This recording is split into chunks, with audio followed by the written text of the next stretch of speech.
Welcome to Decades of Horror, the 1970s. My curiosity is justified by the fact that I am writing a book. This is episode 257, recorded December 17th, 2025. Gruesome Magazine. Yeah, that book excuse can get you out of a lot of pickles. Oh, I've used it before. Yeah. I am your host, Doc Rodden, and this podcast is about horror films released between 1970 and 1979. Each episode, my co-host and I will tackle another classic or not so classic film from this wondrous, groovy, gory, and influential decade. With me this week is my co-host, Jeff Mohr. How you doing, sir? I'd be doing good. I finally saw a movie with this actor in it. I hadn't seen one before. Well, I take that back. I had seen one before, just not a horror movie. All right. Also joining us tonight is Bill Mulligan, writer, director, special effects guru, all-around nice guy, and published author. And what are the books that you have? Well, there's Rom. There's there's Vampire Hunters and Incomplete History. There's a new one coming out. There's two new ones coming out. If I Die Before I Wake, Cryptid Chronicles, and High Class Muscle Pinup Noir. Yeah, I love it. Sounds great. Yeah. Also joining us tonight is Chad Hunt, comic artist, co-host of Decades Horror, the classic era in the 70s, in the 80s, and all of them. And he is also a writer, director, producer at Wreak Havoc. How you doing, sir? I'm fine, Doc. Yeah, he's fine. He's fine. Sound like droopy. It's voiced bad by. I have a better droopy than that. There you go. I'm doing very well, Doc. You know, at some point your beard will end up like me and Bill's. Oh, yeah. All right, before we get into our distinguished there, Chad. All right, we'll just cut me off. I have a million times all episode long. Just keep cutting me off. All right. Before we get into reviewing Hand That Feeds the Dead, also known as Evil Face, that's the one I watch. Yeah. Jeff is going to get into what Play Now Media is. Well, yeah, we partner with Play Now Media, and in fact, Decades of Horror, the 1970s, is on 3 of their channels now. It's on Wicked Horror TV channel, Classic Horror Movie channel, and the Classic Sci-Fi Movie channel. So you can check us out there. Play Now Media is a interesting company because they've got they got a lot of subgenres and weird specialty movie niche things you can go to find movies. Anyway, you can just go watch them if you want without commercials or with commercials, and you'll miss premium content. But if you want to subscribe and get rid of all those commercials and see all the premium content, it's $7.99 for a month. And we have a promo code, DOH70, DOH all caps, 70, that will give you 20% off, which would be $1.60 off your first payment. So that'd be off the first month. But if you signed up for the annual plan, which is $60 for one of their channels, you will get 20% off that annual fee. So $12 off. It's for only $48 to subscribe for a year. So do it. They got a lot of good stuff there. I go there almost every day and browse for stuff and some of the different channels. So yeah, check them out. Check them out. All right. If you can, please like and subscribe, share with a friend so we can find more horror fans just like you. All right, let's jump into this. We'll start off with the card. The Hand That Feeds the Dead, 1974, written and directed by Sergio Garone. Or is it Garoni? I'm going to say Garone. Special effects by Carlo Rimbaldi. Cast includes Klaus Kinski, Katia Christine, Marzia Damon, Carmen Silva, Aha Isaac, I think, Eros Tas, Stella Calderoni, and Alessandro Pereira. Whatever. I'm not good at that. Production company is Cinequip. Filming locations: Elio Studios, Rome, Lazio, Italy, good God, and Turkey. Release date was April 29th, 1974 in Italy. It's also known as, Jeff, you want to handle some of these names? Oh, I have no idea. La mano che nutre la morte, which means the hand that feeds death, which actually makes a little more sense. Yes. Klaus Kinski, Evil Face. That was another video title. The Turkish title, Olamun Nefesi, which I'm sure I mispronounced, which means the breath of death, which is a much cooler title. So a lot of different titles for that broad span of ways of looking at this. All right, synopsis. Under strong influence from his burn victim wife, a wealthy aristocrat does skin transplants from young women who were captured, operated on against their will, and then killed to fix his wife's burnt body. And that's basically what it is. Yeah. All right. Number two. One Wait a number minute. two. I want to ask a question. Put the other one up there again, your first one. This one? No, Yeah. the other one. This one. Yeah. So what the hell was the deal with the doll? Anybody know? I don't know, but it had a beautiful afro. Yeah. It was creepy Well, as hell. until but the end, then I don't know what happened. then it was lost its hair. And They went bald. Yep. Klaus had some strong feelings for him, but I had no idea what it represented or who it was. Was it something? Yeah, something from his childhood, maybe. I don't know. Rosebud. Whoops. All right. We're gonna tonight. We're gonna take a look at this. We're gonna say what our first impressions were. We're gonna share those. Then we're gonna talk about the film and its production and staff, and all the people behind it. Yeah, we're not gonna talk about the staff. That's a weird thing to say. The cast, and then we've got some feedback. Yes, Jeff. We do. All right. Excellent. Chad, I think this was your pick, so explain yourself. Unfortunately, it was my pick. I was looking around for movies to watch, for us to watch. And I ran across this on Tubi under the title, The Hand That Feeds Death. And I have no idea what made me pick this. I have no idea what description they had for it, or even if it had Klaus Kinski in it.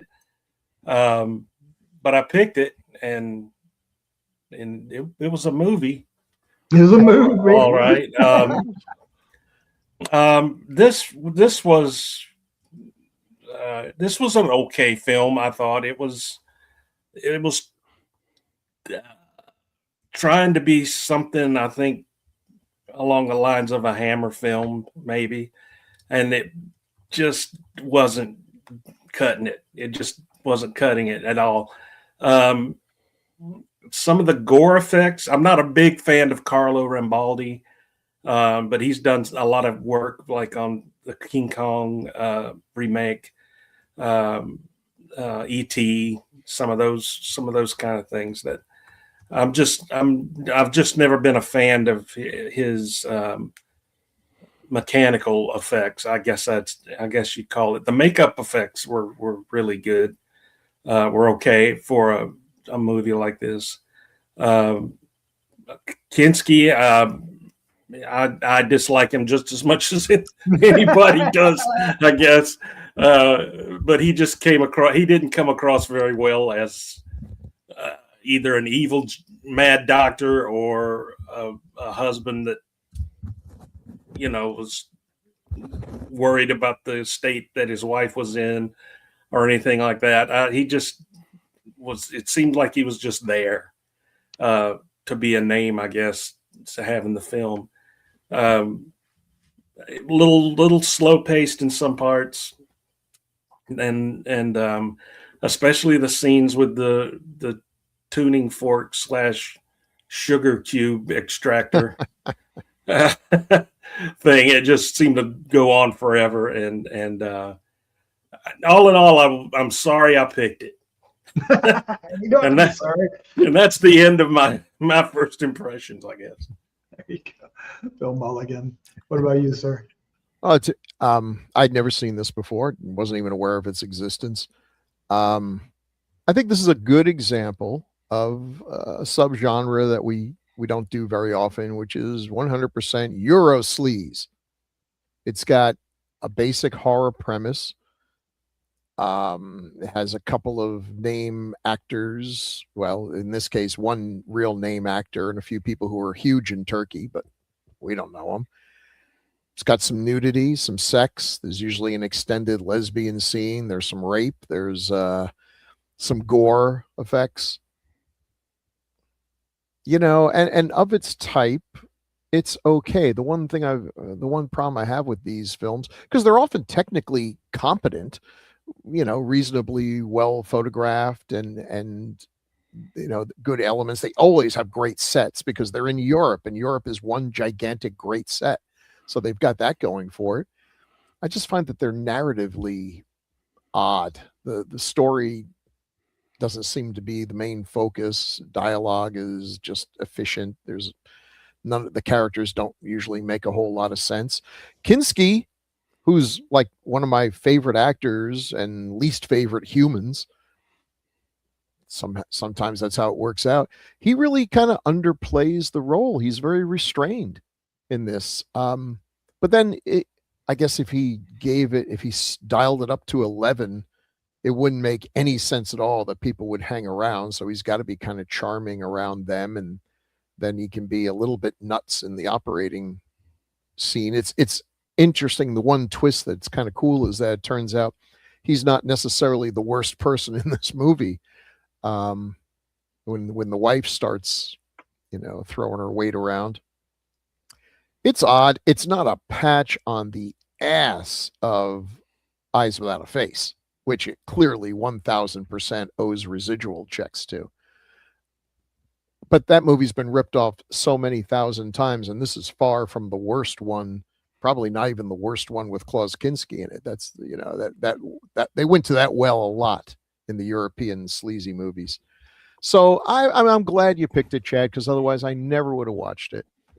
It doesn't make me want to run out and see the other movie that they made at exactly the same time, but I suspect there may come a day when we scrape the bottom of that barrel too. So it was all right. It was different. You know, good of its type. It's just that its type is not one of my favorite types of movies. But it was all right. I'm glad you picked it. I'm going to bust your chops. It's all right. Jeff, sir, what did you think of this special? I like this a little better than you guys did, but not a lot. I didn't buy it, and I didn't get the DVD. I don't know if I'll watch it again. But I thought it was kind of interesting. But yeah, there was kind of an odd feel to it. Like the dialogue doesn't completely fill you in on what the hell's going on, I don't know. The dialogue is just weird. The one woman's wandering all over the place looking for stuff. You don't really know why to start with. You kind of later find out, but I don't know.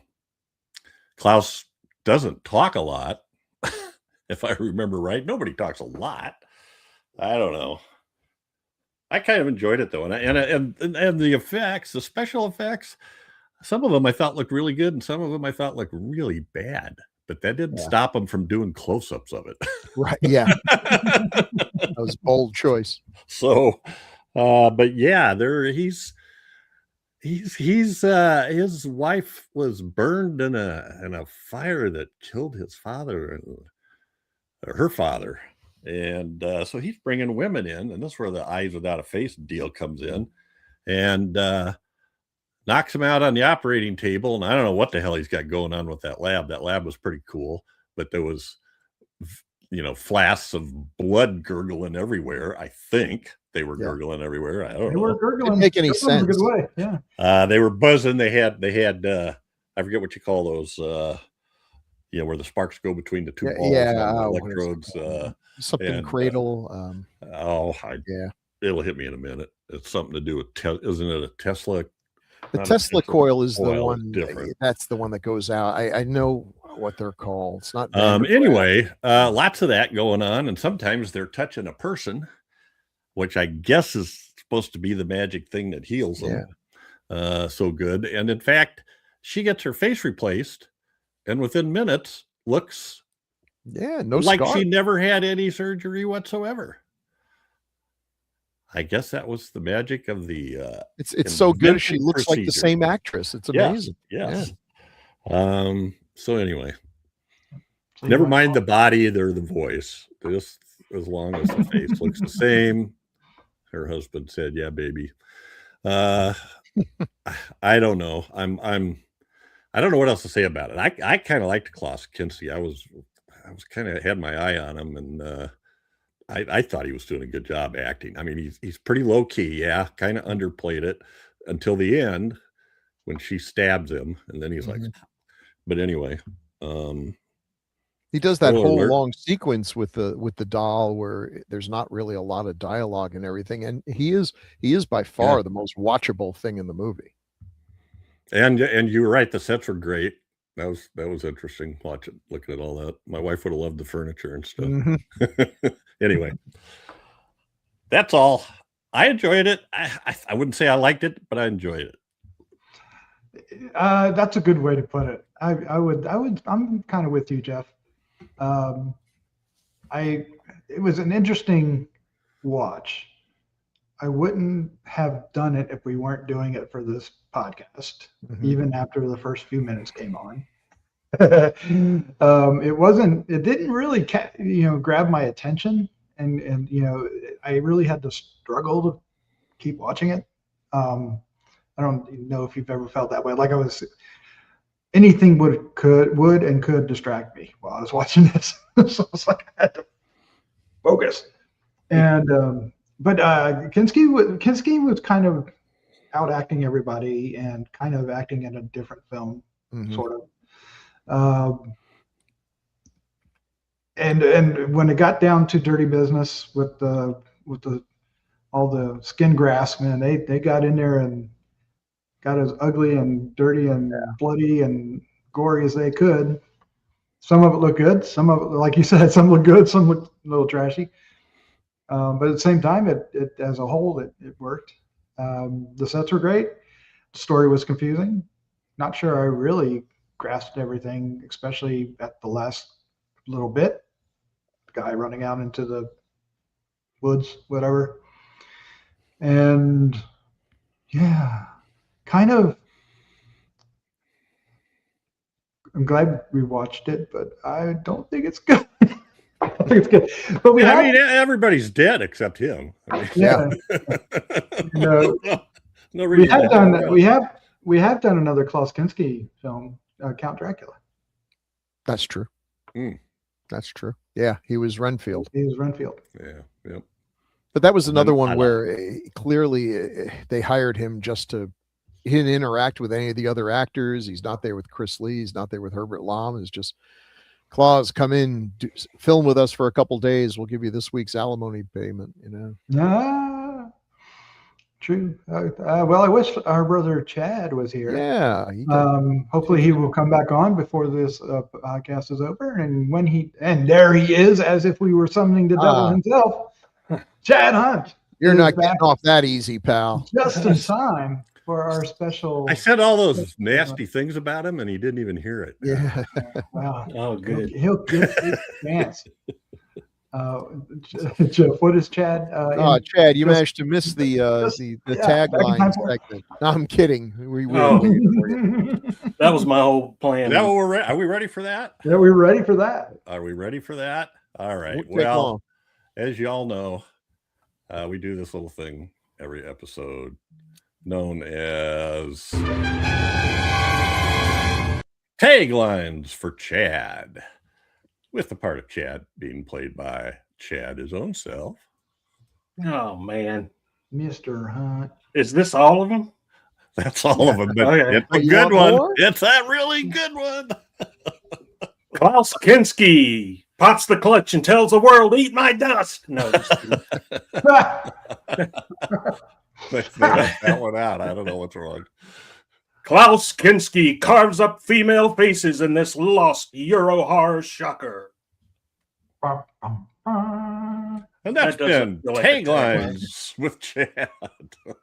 Chad's our hero, cool and rad. With him reading taglines, they can't be that bad.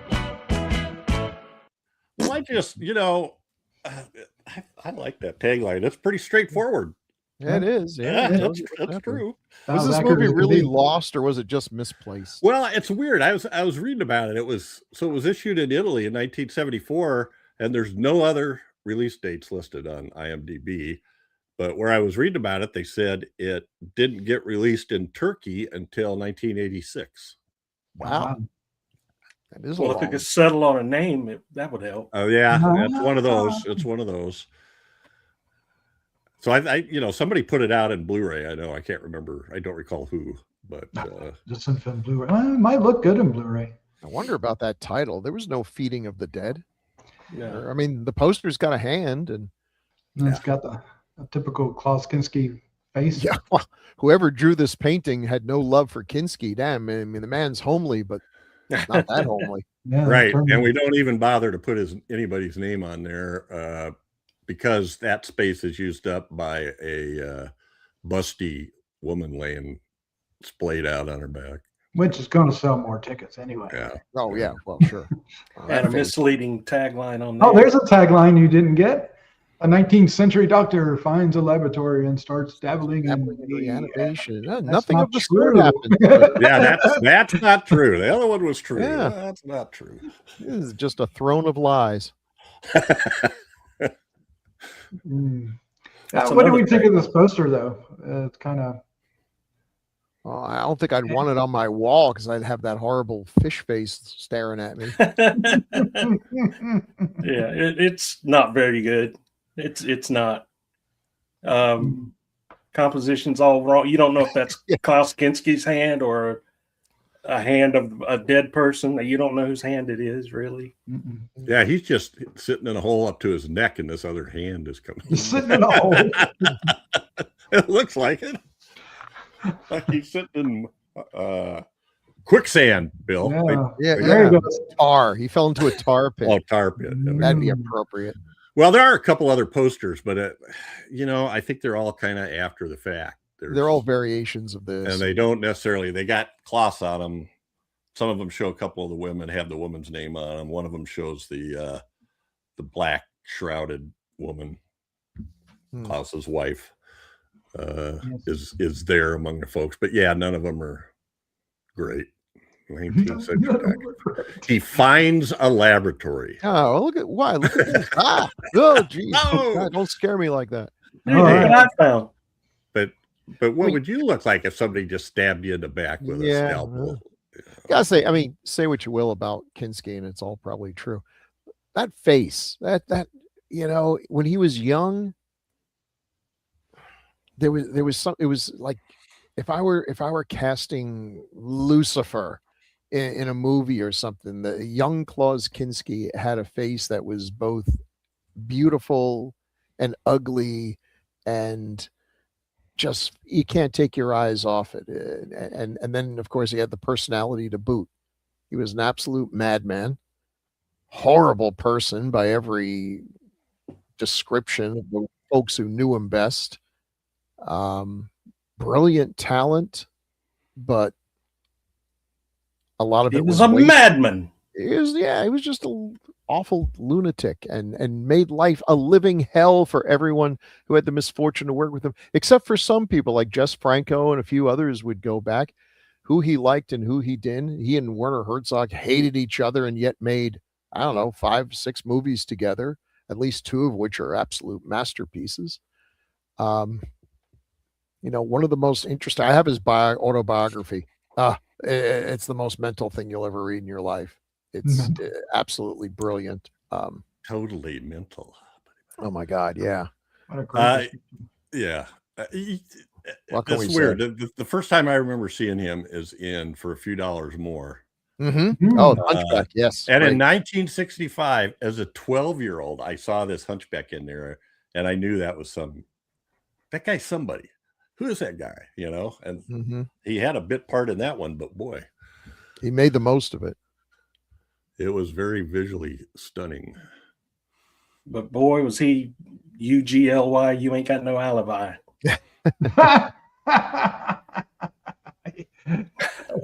and yet, according to his autobiography and every account we have, he, just had hundreds of women, some of them consensually. Oh God. Yeah. Oh man. Some of them. God. The worst. Yeah, he didn't. Well, anyway. But I don't you know. can't take when he's on the screen, no matter who's with him, you're looking at him. Well, again, this is an interesting character, though. Yeah, you are. I mean, but so the character he's got some principles. He will not cheat on his wife, who is horribly disfigured, and doesn't even want him in the room with her, apparently, until he fixes her up. But he has no problem killing women and stripping big chunks of skin off them. He's a simp. Yeah, there's always that. I've always been fascinated by, in real life, those people that have that interesting morality. It's like, well, my wife and I were having problems, but I don't believe in divorce. So, somehow she ends up carved into little pieces and buried in a backyard steel drum. And my kids could never survive without her. So I don't know, dude.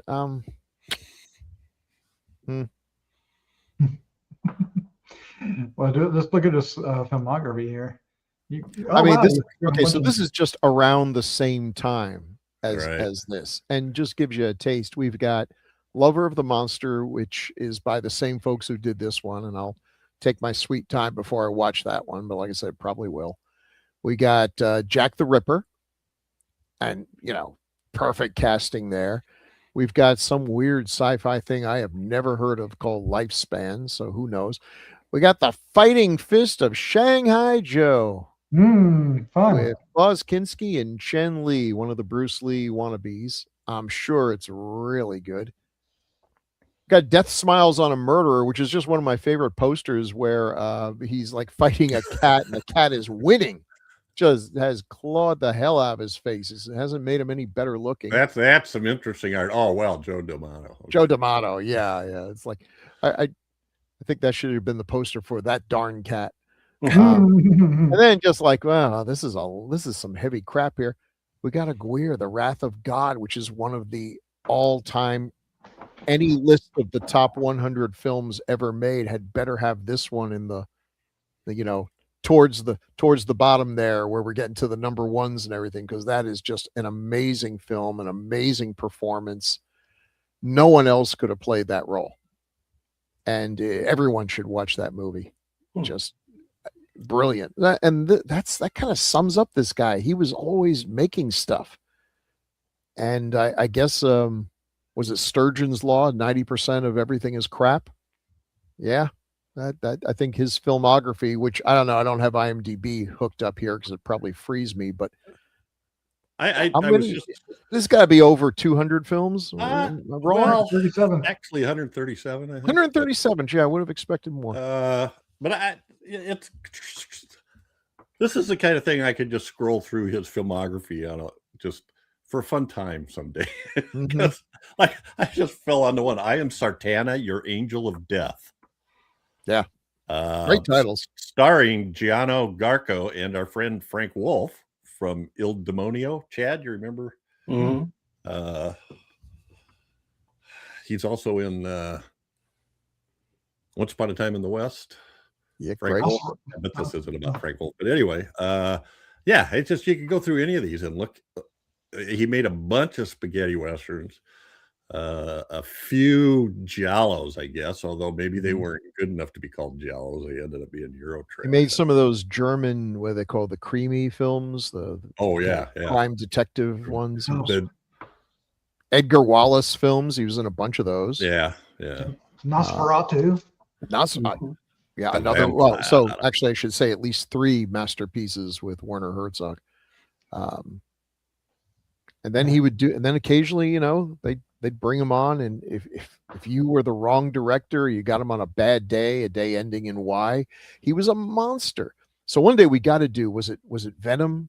I always get Venom and Spasms mixed up. It's got a poisonous snake. It's got Oliver Reed and It's Klaus Venom. Kinski in Venom. the same movie. Spasms, With a- yeah. Yeah, with a No, it's director Venom. It's Venom. that It is that Venom? hadn't made a movie before or never made a movie since, and is traumatized by it. You got to listen to the director's commentary because it's the most entertaining part of the movie. These two lunatic, difficult to work with actors who despised each other. Who was the other one again? What was the movie? Oliver Reed. Oh, Oliver Reed. Oh, yeah. I mean, Yeah. Someone says, you're going to make a movie. Hey, kid, you're making a movie. It's got Oliver Reed. It's like, oh, damn, this is going to be difficult, but I'll do the best I can. It gets better. We got Klaus Kinski. Why don't they stick Nicole Williamson in there, too, while they're at it? And I don't know. Jeez. Oh, my God. Boy, he might have been in it. I got to watch Crawl Space sometime. Oh, God, yeah. We need to actually do that on We need 80s to do Crawl Space. it's, I just put it on and the trailer that's playing is hilarious. I mean, he's got spring-loaded spikes that come up out of the seat of a chair and like a mechanic's rollerboard to run around the vents in his house. Okay, sorry. 1986, yeah. He did Creature and Android and Venom and Schizoid, a whole bunch of really bad 80s films. Guy's doing multiple movies a year. And then he passed away in 1991 at 65 years old. His last line in his autobiography is, "I feel sick." The amazing thing about the autobiography, it starts out normal, like a real autobiography, where he's telling his absolutely horrific childhood. Just awful. We've got the Nazis. We've got just family dying in the camps. Just awful stuff. And then, you start getting into it, and then you reach a point where you realize he has long since spent his advance and is just trying to finish this thing. And it gets fractured and disjointed, and, long years go by with no mention. And then all of a sudden he starts writing stuff down. He's really angry. He's clearly not happy about having to finish this book. And by the end of it, it's just crazy. Just the rantings of a Klaus Kinski. Yeah.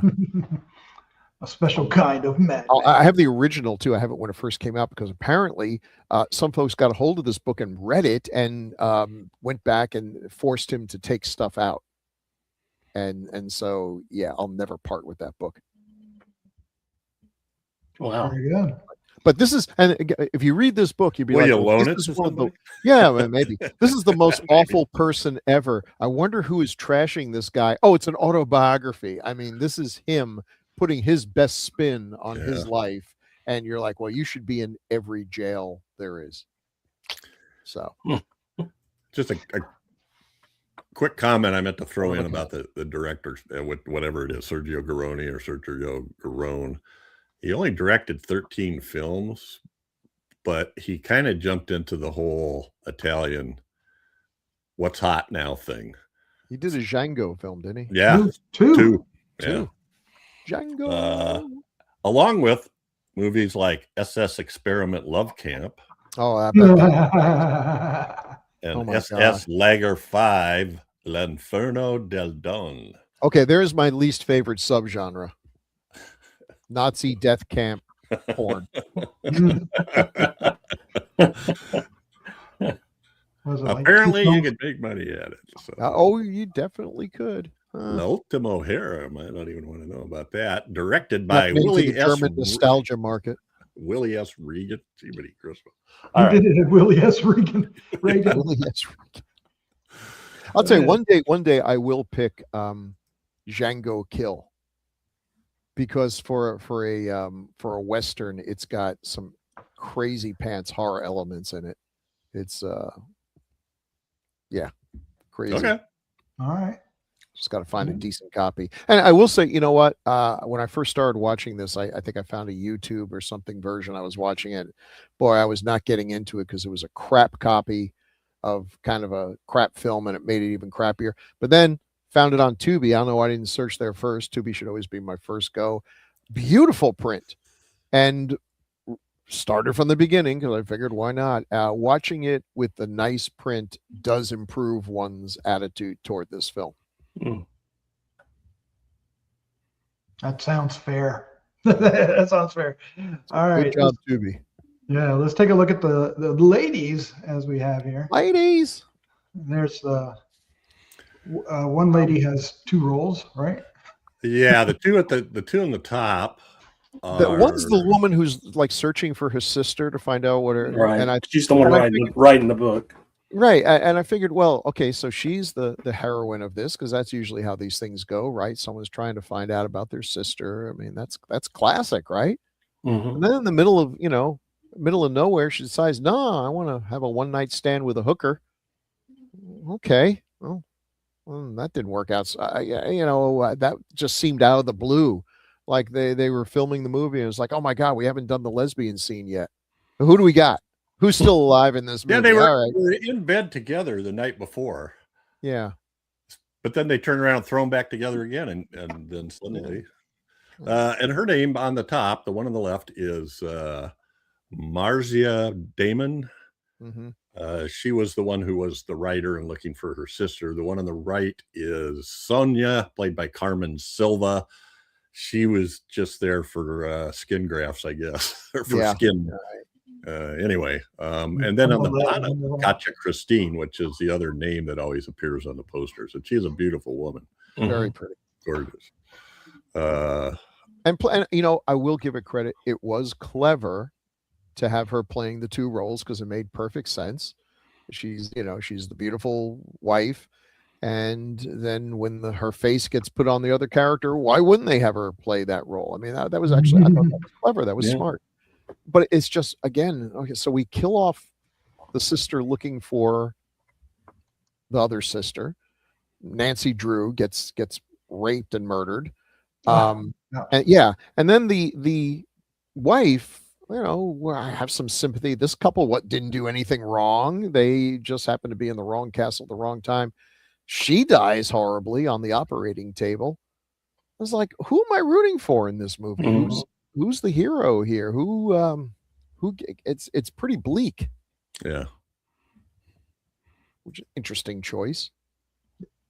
And in the end, it's Kinski who actually, gets, I guess, serves justice against his wife, but he's hardly blameless. I don't just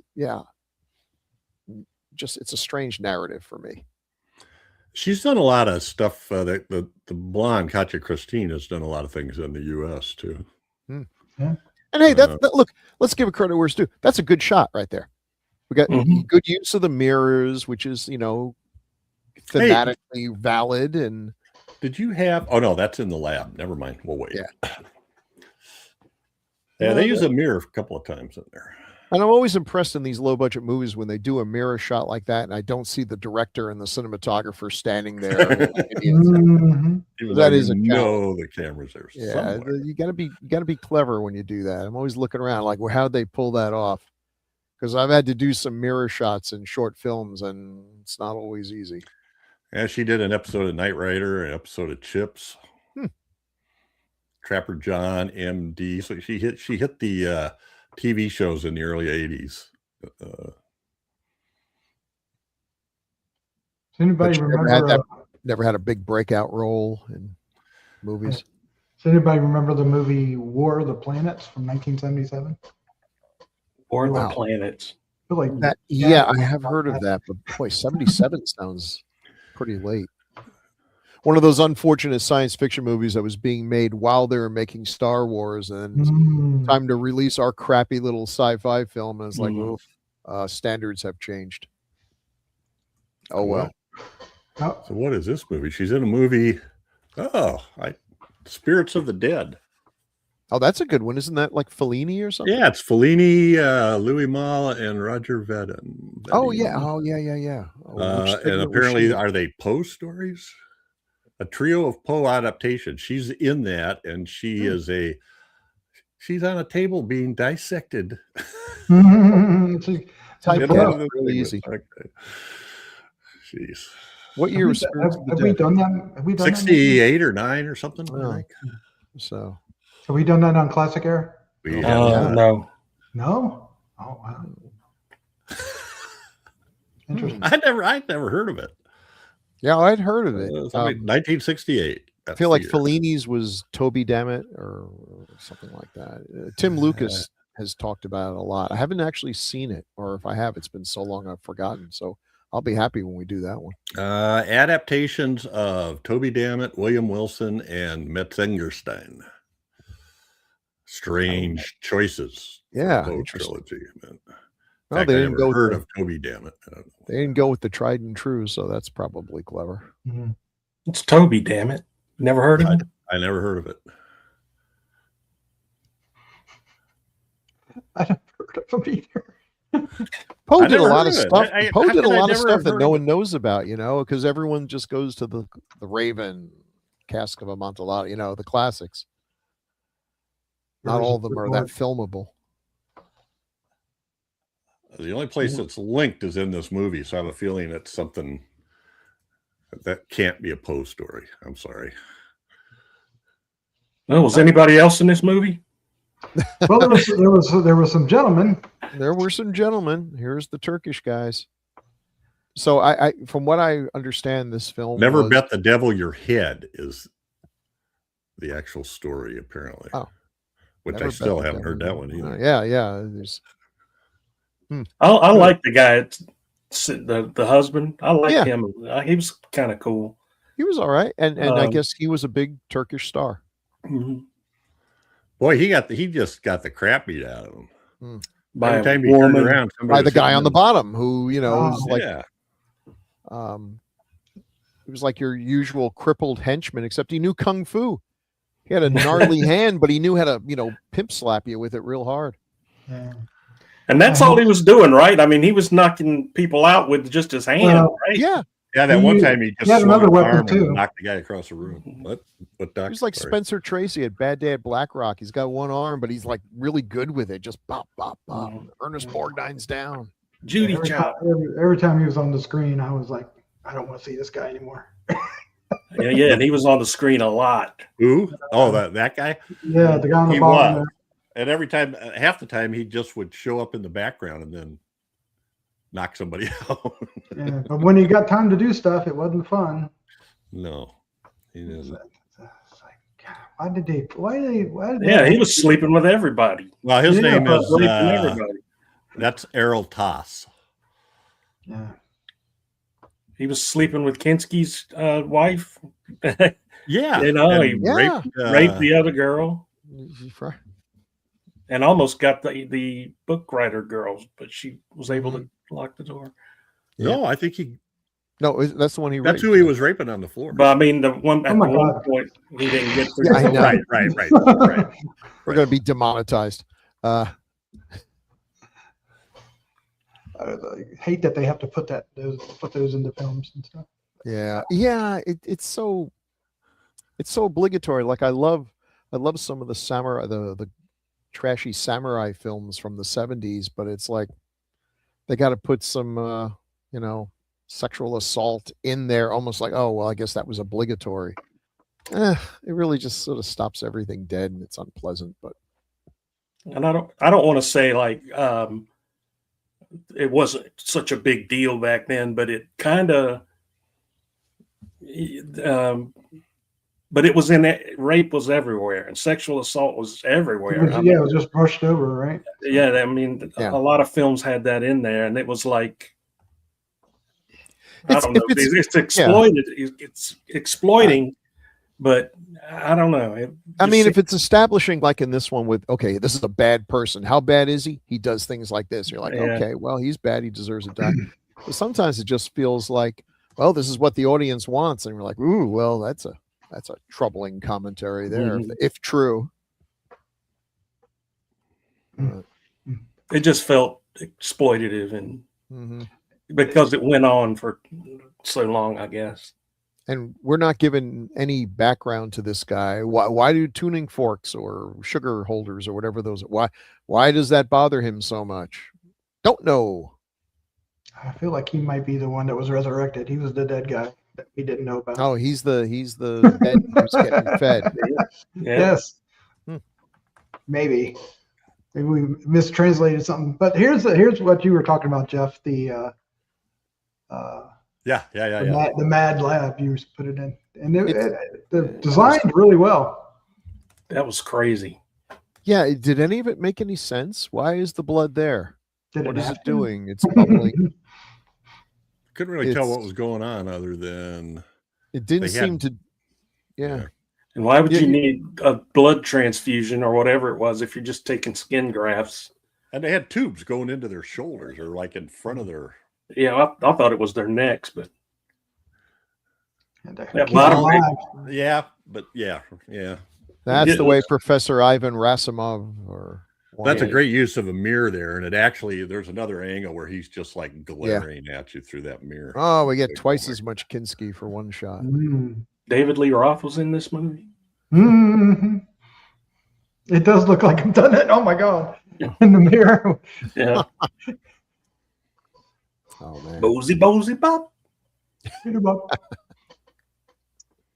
Anything else we want to say about this? The lab was cool. I thought it made no sense. It was well shot. Cool. Yeah, it was cool. Well done. There was lots of cool junk bubbling and making noises. A lot of blood bubbling. Yeah, right. Yeah. And we get close-ups. Oh, here's the blood going up the little swirly. That's a hell of a lot of blood. Oh yeah. Well, that's way more than those two people are holding. I think.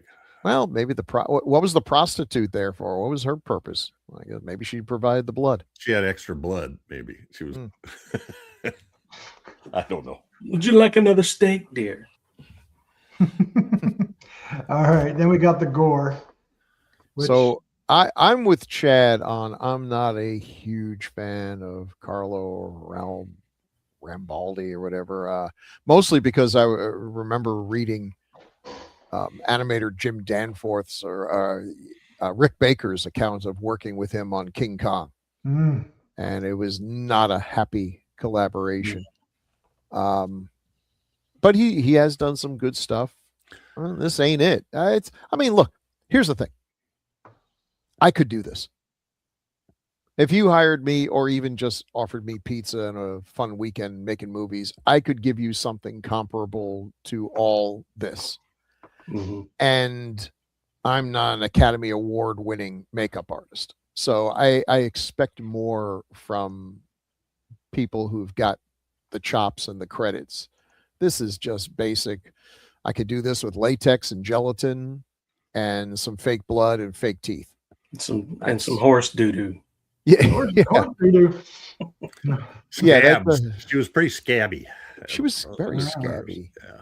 I mean, it doesn't look like burn mark victim. No, looks like duty mark.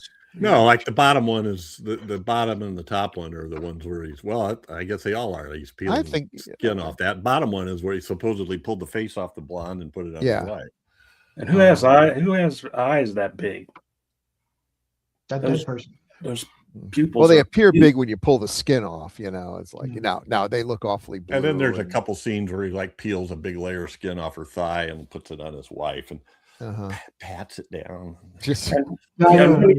Pulling the scabs off the one, there's skin underneath that looks perfectly fine. Like there's no. Yeah. Forget the grafts. Just pull the scabs off. She's okay. I'm sorry. I just don't like Carlo Rambaldi, and I'm nitpicking. He did the special effects for Bay of Blood there, Bill Mulligan. Yeah, he did. He did. He did some good stuff too. He supposedly was supposed to do the creature on Possession too, but I heard a lot of stories about that too, that he didn't really communicate very well, and then he just whatever he did, he just shipped it over there, and somebody else had to screw with it. And, he did Flesh for Frankenstein, Blood for Dracula. Yeah, he is involved with some good stuff. And he's also one of the few makeup artists who had to actually go to court to prove that he was able to do the makeup, because they were going to put one of the directors, I think it was lizard on a woman's skin or something. They thought that they actually had vivisected some dogs or something, and he had to bring in the props and show these were actually fake dogs. So hey, your stuff was so realistic it almost put a director in jail. I'll give him props for that. I can't say that. And some of the stuff he did was good. But you know what? If I were working for Mario Bava, it probably also would look good. Yeah. The man knew how to film it. It wouldn't do the close-ups of him obviously pulling stuff off a face here.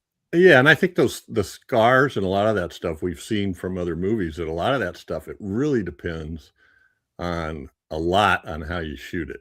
Yeah, Like that where the is- shadows and the light are. Does it have moisture? Does it have, just all kinds of things. And I think they could have made the scarred face look better. It's just too damn bright. Mhm. It's not that the scars themselves are that bad. They're not colored very well. yeah. And that might have been. Listen, I've been on some sets where you get some. No matter what you're doing, you got so many cooks in there. A producer will come to you and say, "Oh, make it bloodier," and then someone else will come and tell you, "Oh, it's too bloody. We can't show that." And then someone else will come. Then you finally realize none of the people who are giving you advice actually have any say in this. You got to find the person who legit is the one who has the final say. And one day I'll tell you the story of working on lizard lick towing.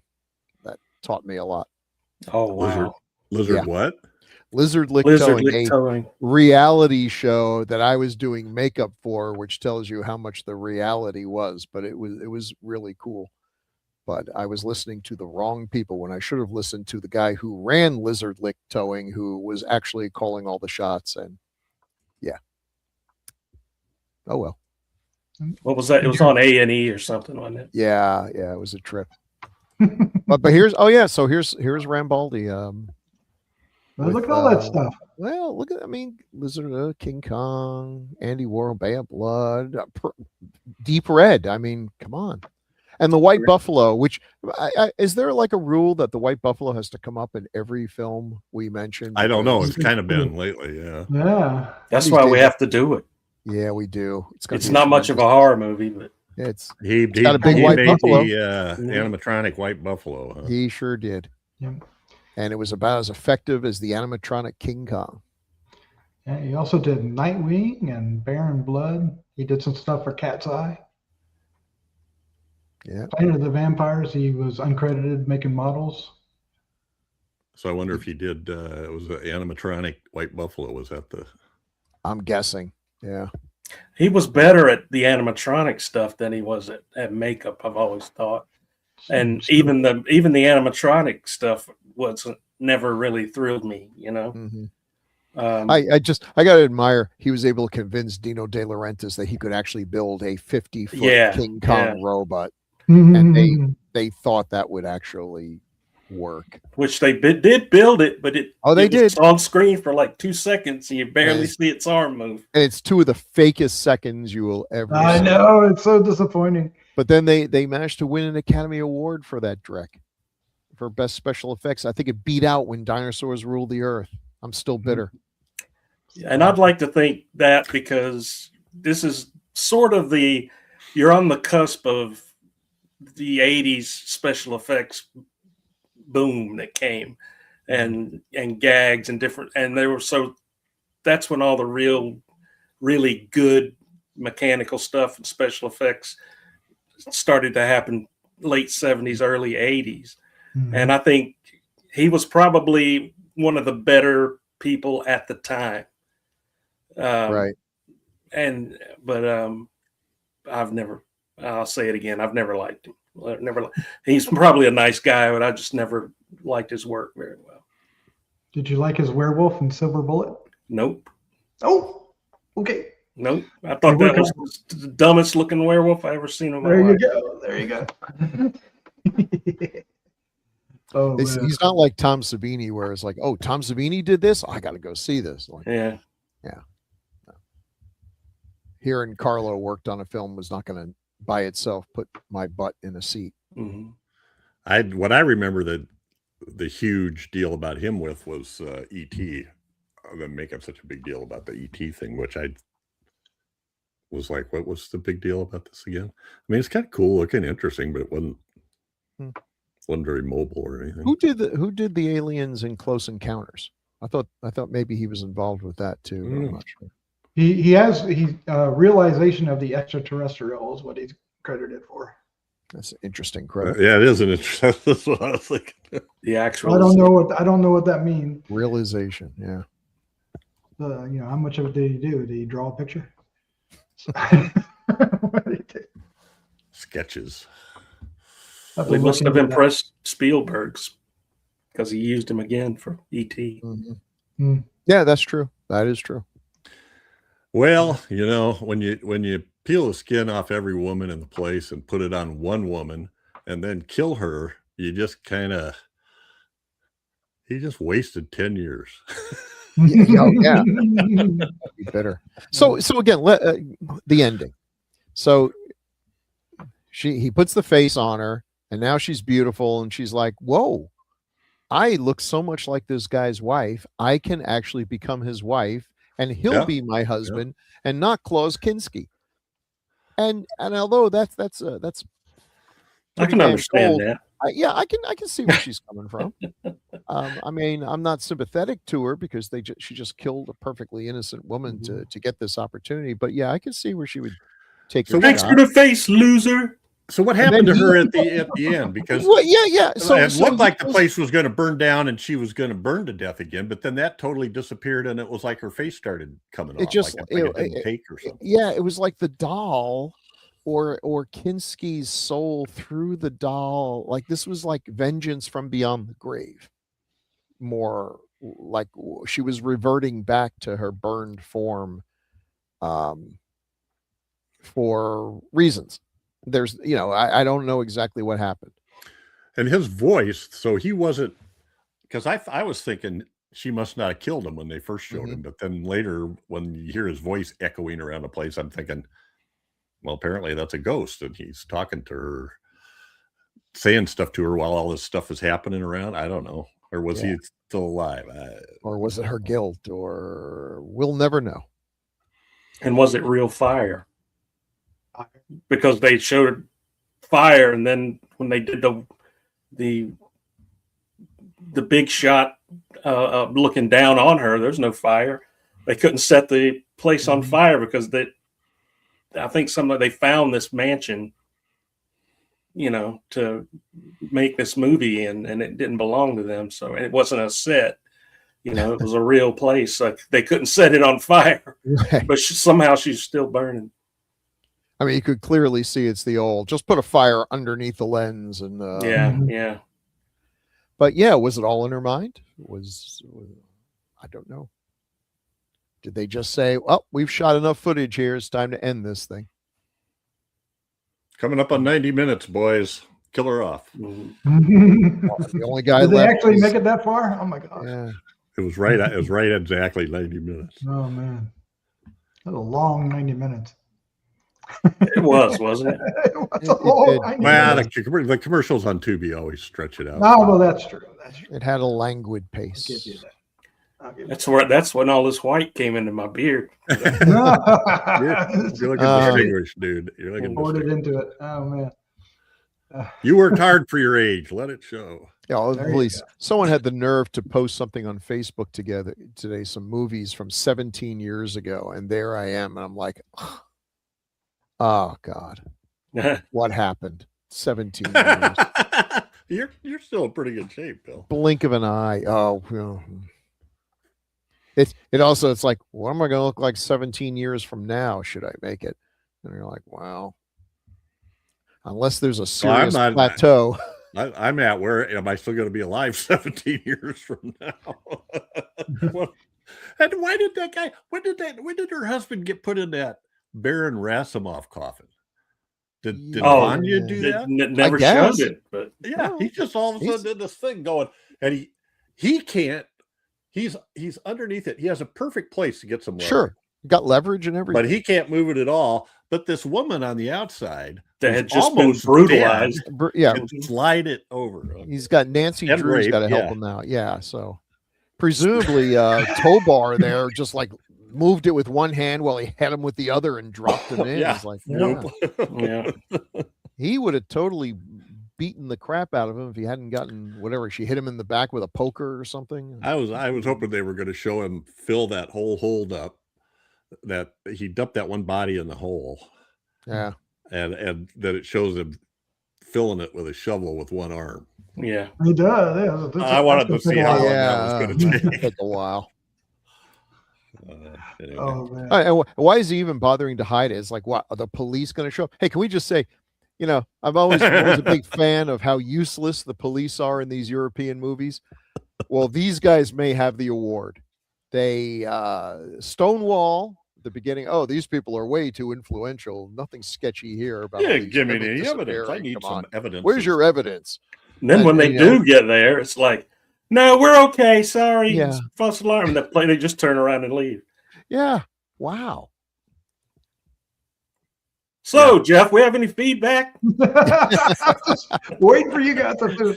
Because I think we're done here. Yeah. We'd love to hear what you guys think of this film. Yeah. If you've seen it, and you can catch it on a variety of places. I watched it on. Of course, that TV does as well, mean you'll but- have to watch it. So remember to blame Chad. Really Chad. Now, there's Oh, something I- interesting. I'm sorry, Doc. Go ahead. no, go ahead. Go ahead. I watched the link that you sent in for YouTube, but I actually ended up watching it on Tubi, and the one on YouTube, the credits at the beginning didn't have any of that pink and blue background to it.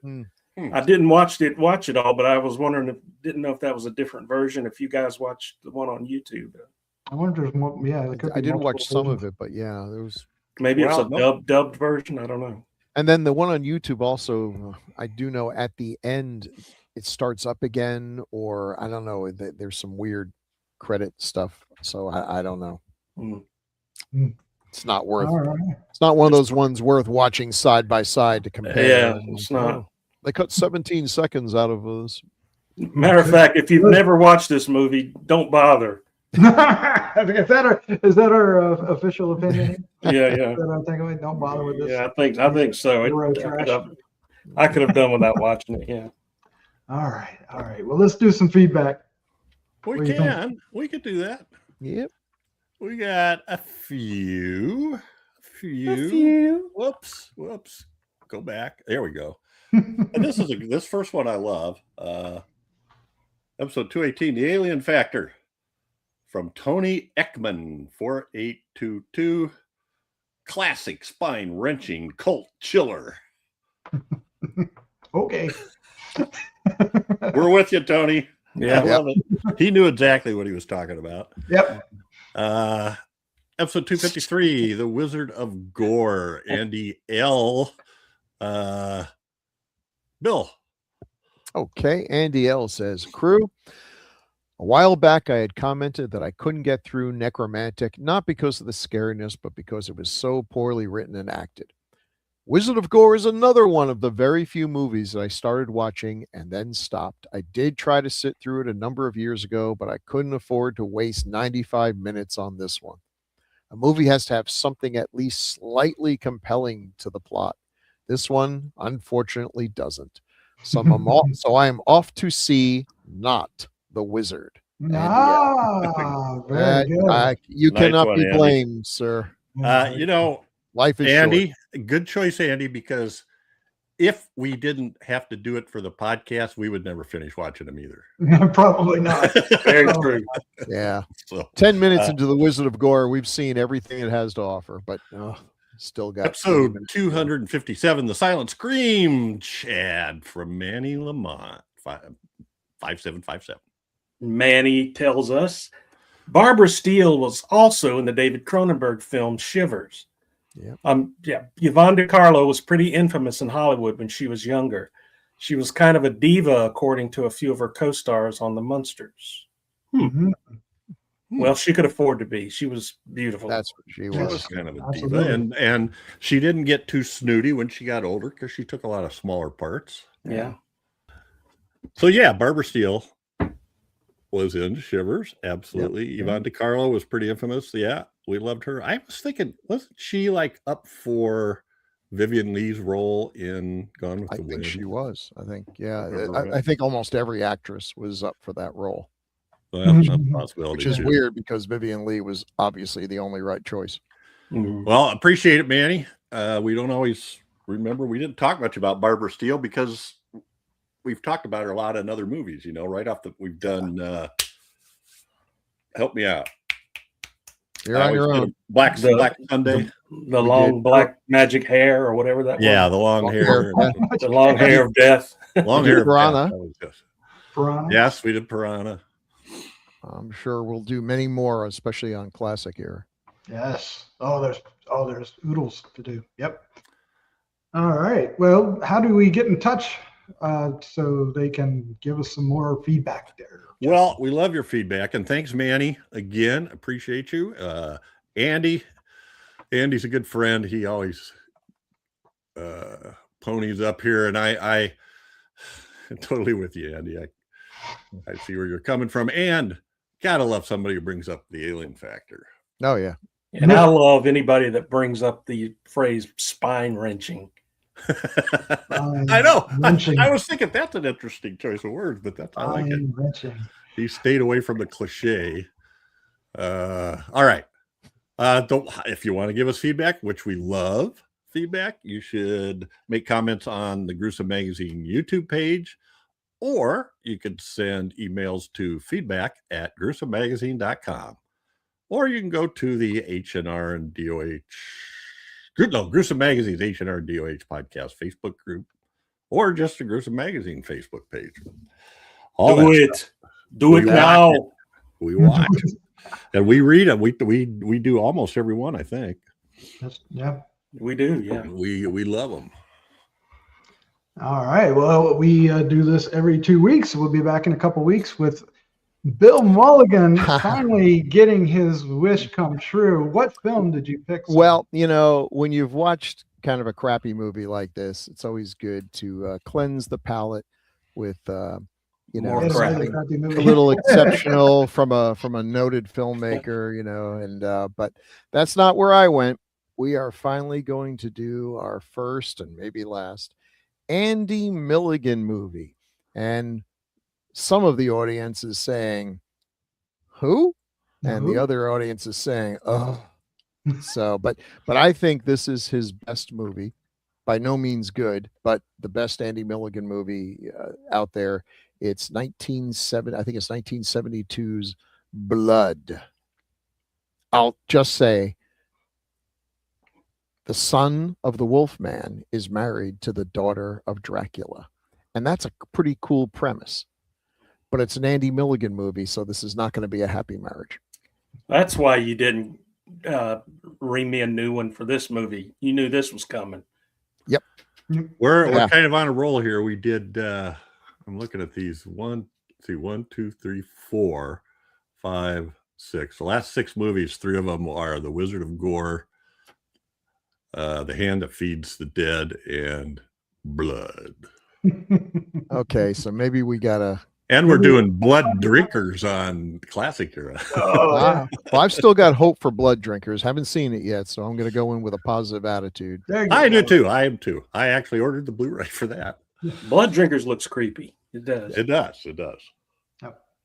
All right. Well, that's it for tonight. It was a short one. Tonight. Chad, Bill, and Jeff, of course. Thank you for joining me. This was a lot of fun. It sure was. Yeah. Even for It's good seeing you guys. Agreed. Even bad movies, we have a good time talking. That's right. Yep. Good thing. With that, let's say good night. Night, everybody. Good night. Night, night.